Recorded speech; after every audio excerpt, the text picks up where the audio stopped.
Terima kasih pemirsa, Anda masih bersama kami di Liputan Metropolis. Viral di sosial media, mobil patroli polisi ringsek diduga diamuk massa.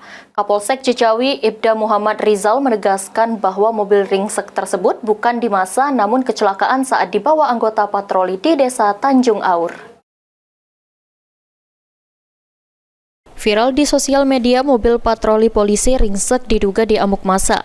Kapolsek Cicawi, Ibda Muhammad Rizal menegaskan bahwa mobil ringsek tersebut bukan di massa namun kecelakaan.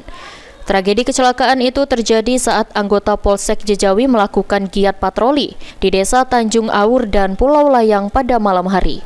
Pada hari Selasa, tanggal 15 Oktober 2024, pukul 22.30, personil Polsek Cicawi melaksanakan KKRED ke arah perbatasan Tanjung Aur, Pulau Layang.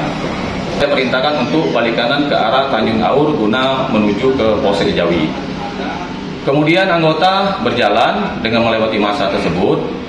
Nah, tiba-tiba anggota mengalami out of control, ban kiri mobil yang dibawa oleh anggota keluar ke bahu jalan sehingga anggota terbalik.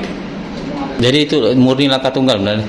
Laka tunggal. Jadi karena anggota sedang berjalan, lalu kemudian ban kirinya itu jatuh ke bahu jalan. Novan Wijaya, PAL TV.